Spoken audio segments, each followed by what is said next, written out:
अस्सलामुअलैकुम। उर्दू पॉइंट के साथ मैं हूं आपका मेज़बान सफदर अली।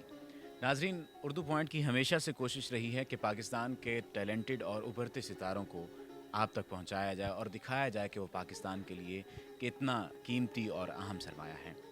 आज हमारे साथ मौजूद हैं मुमताज़ हुसैन ताफ़ू, जो कि सजाद हुसैन ताफ़ू साहब के बेटे हैं। इनके वालिद मोहतरम को गिटार में महारत रखने पर पाकिस्तान की जानिब से, हुकूमत पाकिस्तान की जानिब से तमग़ा इम्तियाज़ से भी नवाजा गया। आज हमारे साथ मौजूद हैं मुमताज़ हुसैन ताफ़ू। ये 6 इंस्ट्रूमेंट बजाना जानते हैं और ये नर्सरी प्रेप क्लास से सीख रहे हैं इन इंस्ट्रूमेंट्स को बजाना। तो आइए आज इनसे बात करते हैं, इनसे जानते हैं कि ये कब से बजा रहे हैं, किस तरह से बजा रहे हैं, इनका उस्ताद कौन है। अस्सलाम वालेकुम। वालेकुम अस्सलाम। अच्छा मुमताज़, जैसा कि मैंने बताया कि आपने पहले भी ये बात डिस्कस की मुझसे कि 8-9 साल हो चले हैं आपको सीखते हुए, ठीक है? आप नर्सरी या प्रेप क्लास में थे जब आपने बजाना सीखा। तो ये क्या शौक़ था कि आप जो है अभी बच्चे ही थे या किसी ने आपको कहा कि ये करना है काम आप? जब मैं छोटा सा था तो ना मेरे पापा जो थे ना वो बजा रहे होते थे, तो मेरे चाचू भी बजा रहे होते थे। मेरी बड़ी सिस्टर है, उनको भी आता है। तो उनको देख के ना मेरे में एक शौक़ पैदा हुआ, एक इंस्पिरेशन मेरे में आई कि ना मैं भी सीखूं। फिर मैंने ना अचानक एक दिन ये निकाली तो ना मैंने बजाना शुरू की, खुद ही बजाना शुरू की। तो ना पापा ने मुझे देख लिया। फिर पापा ने सोचा कि इसमें कुछ है कि ये सीख सके, तो फिर उन्होंने मुझे सिखाना स्टार्ट कर दिया। यानी ये कि आप प्रेप क्लास से या 1 क्लास से ही वन सीख रहे हैं? क्लास से वन क्लास से 1 क्लास से सीख रहे हैं। तो सबसे पहले आपने कौन सा इंस्ट्रूमेंट जो है वो बजाना सीखा? सबसे पहले मैंने मैंडोलिन स्टार्ट की थी। सबसे पहले मैंडोलिन, उसके बाद कौन सा इंस्ट्रूमेंट? इस तरह से मतलब कितने इंस्ट्रूमेंट आपको बजाना आते हैं? मैं 6 इंस्ट्रूमेंट टोटल बजा लेता हूँ, और फर्स्ट है mandolin, guitar, sitar, violin, tabla और रुबाब।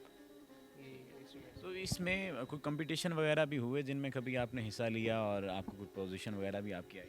ऑल पाकिस्तान म्यूज़िक कॉन्फ्रेंस है एक, उसमें मैंने फर्स्ट पोजीशन हासिल की थी। गोल्ड मेडलिस्ट मैं हूँ उनकी तरफ से।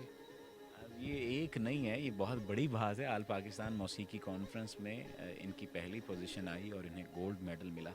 अच्छा मुमताज़, ये बताइए कि सबसे पहले आपने मैंडोलिन बजाना सीखी, तो जब आपको लगा कि अब मैं प्रॉपर बजा सकता हूँ या किसी म्यूज़िक बैंड के साथ काम कर सकता हूँ, ये कब आपको लगा और कब आपने प्रॉपर जो है वो ट्यून बनाना सीखा? 2012 और 13 में मुझे सेंस होना शुरू हो गई। वैसे तो 2 या 3 मंथ्स के बाद सेंस जो है होना शुरू हो जाती है कि इस यानी कि इस स्केल्स में इतने कॉर्ड्स हैं और इस स्केल में इतने कॉर्ड्स हैं, और हम यानी कि कोई ट्यून बनाना, खुद से कोई गाना सुन के उसके कॉर्ड्स निकाल सकते हैं। मगर फिर भी मैंने सीख सीख के ना, एक जब मुझे पता चला कि मैं यानी कि उस हद तक आ गया हूँ कि मैं खुद कॉर्ड्स निकाल के करना शुरू करूँ, तो फिर मैंने 2013 और 2011 में मैंने करना स्टार्ट किया। फिर ऐसे ऐसे जब मैंने करना स्टार्ट किया तो फिर मुझे काफ़ी ऑफ़र्स आए, फिर मैंने काफ़ी सोलो परफॉर्मेंसेस की अपनी। 2007 में मेरी पहली सोलो परफॉर्मेंस है सितार की। सितार की मैंने किया था लमरा हॉल नंबर 2 में। मेरे अबू का शो था वो, जिसमें मैंने ना सितार पे राग एमन बजाया था। चलें जी, आज इनसे राग एमन भी सुनेंगे, राग दरबारी भी सुनेंगे। सबसे पहले हम जो है वो मैंडोलिन सुनते हैं। बात हो जाए मैंडोलिन की, मैंडोलिन 17 और 18 सेंचुरी में आला इजाद हुआ। इटली में इजाद हुआ, उसके बाद नेपाल से पूरी दुनिया में ये आला फैल गया। मुमताज़ आज हमारे सामने ये आला बजाएंगे। कौन सी धुन गाएंगे, कौन सी धुन बजाएंगे, आइए उनसे जानते हैं। जी मुमताज़। मैं आपको आज एक गाना सुनाऊंगा जो बजे इस मैंडोलिन पे हुआ है, तुझे देखा तो ये जाना सनम। चलें स्टार्ट।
देखा तो ये जाना सनम, बहुत खूब, बहुत खूब। अच्छा, इसके अलावा और कौन सी जो है आप बता रहे थे कि मैंडोलिन की जो जेन्युइन हाँ बजाई जाती है सीखने की, वो हमें जो है मैंडोलिन सुनाइए। का बेसिक स्टाइल है जो इटली में जब बजाया जाता था जब 18th और 17th सेंचुरी में। तो वो ये जो स्टाइल है वो बेसिकली जो ये स्टाइल है ना वो है एक्सरसाइजेस का। ठीक मैं आपको सुनाता हूँ।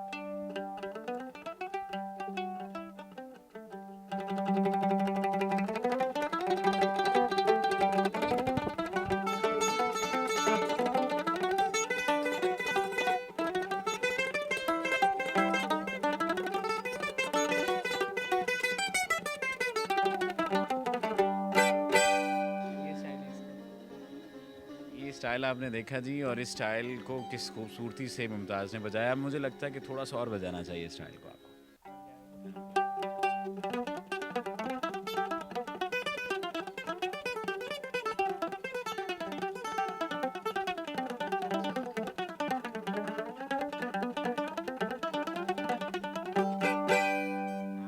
ये यही मैं चाह रहा था असल में।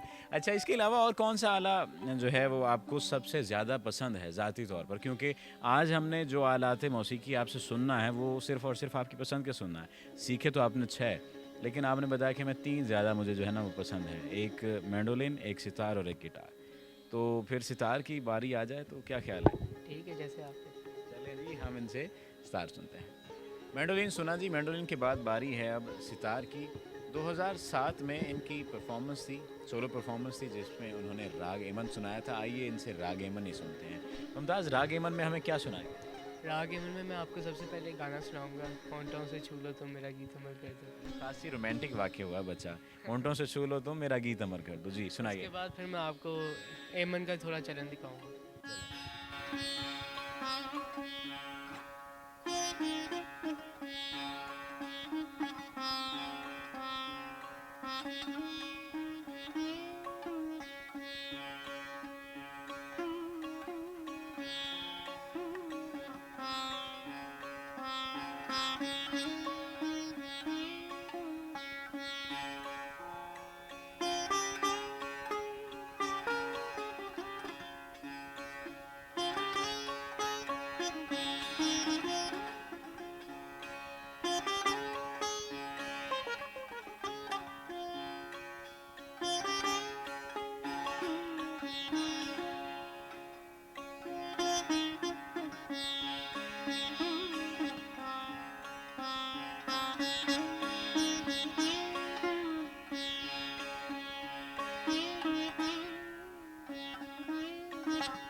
अच्छा, ये था जी कि होंठों से छू लो तुम मेरा गीत अमर कर दो।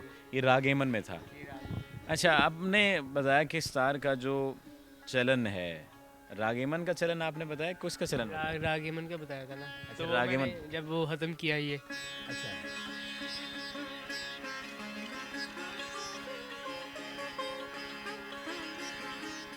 अच्छा, एक और जो है परफॉर्मेंस, आपकी पसंदीदा परफॉर्मेंस जो सितार के हवाले से, वो कौन सी है? वो कौन सी धुन है जो से आप बजाना जो है वो समझते हैं कि ये मुझे अच्छा लगता है बजाना? कौन सी धुन है वो? वो है एक मुश्किल चीज़ पूछ ली आपने। बता दें। एक राग है, हाँ। वो है राग पहाड़ी। राग पहाड़ी। राग पहाड़ी आपको पसंद है? तो राग पहाड़ी में क्या, कौन सी धुन बजाएंगे? उसका मैं पहले आपको लाभ सुनाता हूँ। हाँ, लाभ सुनाइए। फिर उसके बाद मैं आपको सन एक पल चैन ना आवे सजना तेरे बिना। बिल्कुल, मैं यही चाह रहा था कि कोई जो है अंदर की चीज़ निकले आपके।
सानो एक पल चैन ना आवे सजना तेरे बिना।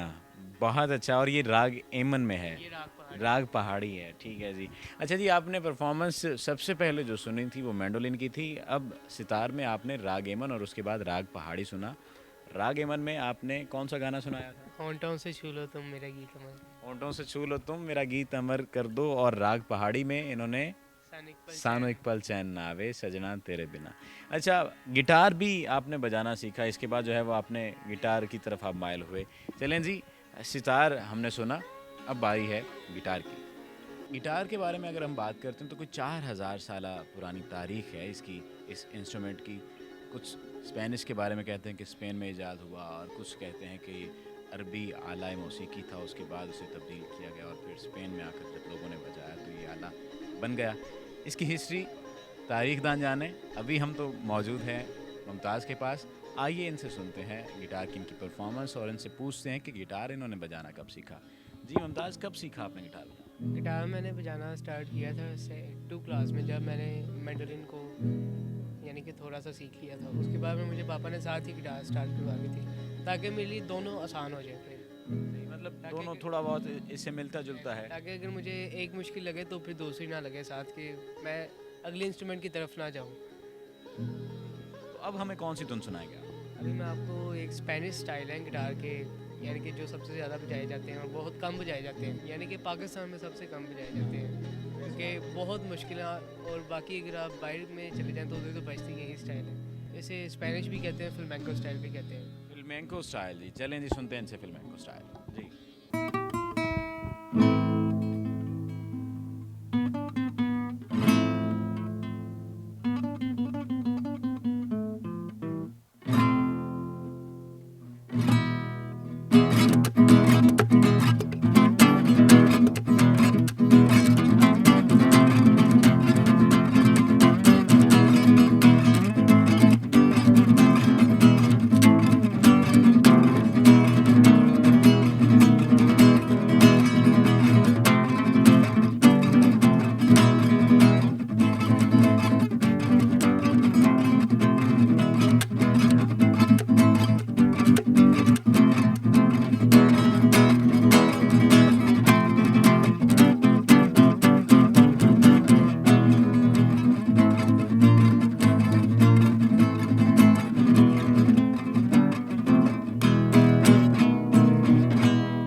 ये फिल्मेंको स्टाइल था। फिल्मेंको स्टाइल के अलावा और कौन सा स्टाइल ऐसा है जिसे समझते हैं, या कौन सी ऐसी धुन है जिसे बजाना चाहेंगे? मैं तो ये कहता हूँ कि अगर कौमी तराने की धुन हो जाए तो कैसा लगेगा, क्योंकि प्रोग्राम का आखिरी हिस्सा है और मैं दिली तौर पर ये चाहता हूँ कौमी तराने की धुन हो।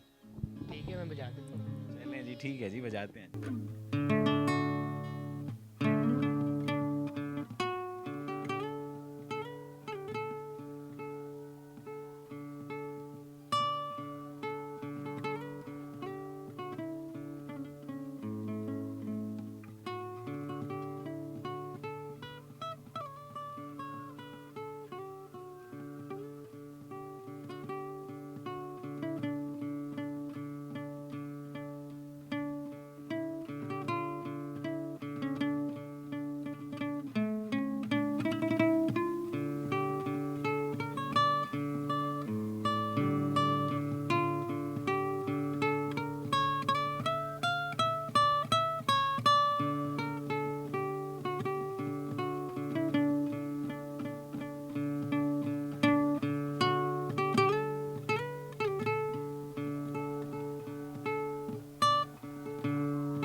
गिटार बहुत खूबसूरती से इन्होंने बजाया और कौमी तराना जो है इन्होंने उसकी धुन जो है यहाँ पे बजाई गिटार आपके सामने। अच्छा मुमताज़, किसी म्यूज़िक बैंड के साथ आपने काम किया अभी तक क्या?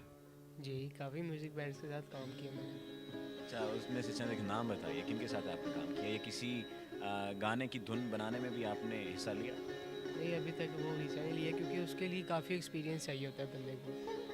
बहुत ज़्यादा एक्सपीरियंस, तकरीबन मैक्सिमम 20 से 25 साल का एक्सपीरियंस, राग वगैरह, डिमिनिश कॉर्ड्स वगैरह, क्योंकि वो नई चीज़ बनानी होती है आपने अपने से।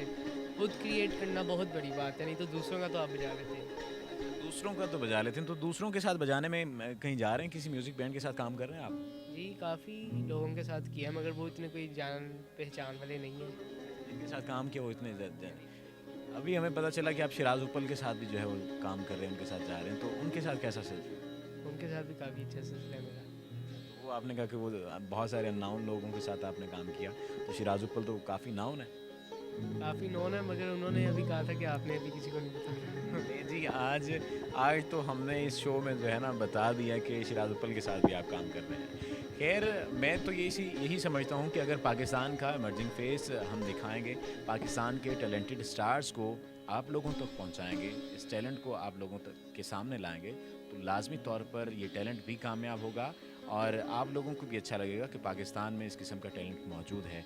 आपके फ्यूचर गोल्स क्या हैं? फ्यूचर गोल्स हैं कि अगर मुझे कोई म्यूज़िक में अच्छा स्कोप नज़र आया तो इंशाल्लाह म्यूज़िक को जारी रखूँगा, नहीं तो फिर कोई अपना बिजनेस। म्यूज़िक में अच्छा, बहुत अच्छा स्कोप है। अब नेस्कैफ़े बेसमेंट को देखें, कोक स्टूडियो को देखें, अभी ये भी है कि अलहमरा सीज़न अनप्लग्ड सीज़न 1 आने लगा है, तो उसमें तो आप छा जाएँगे। मगर ये सदा तो नहीं ना चल रहे। ये भी है, ये सदा तो नहीं चलने। अपना कोई अच्छा सा म्यूज़िक बैंड बनाएँ, अपना अच्छी सी कोई धुन बनाएँ और धुनें बनाते चले जाएँ, बिखेरते चले जाएँ। हमारी तो दुआ है कि आप कामयाब हों। अपनी ना एक है वो गिटार ब्लूज स्केल है, वो मैं आपको थोड़ी सी सुना देता हूँ जाते जाते। जाते-जाते सुना दें।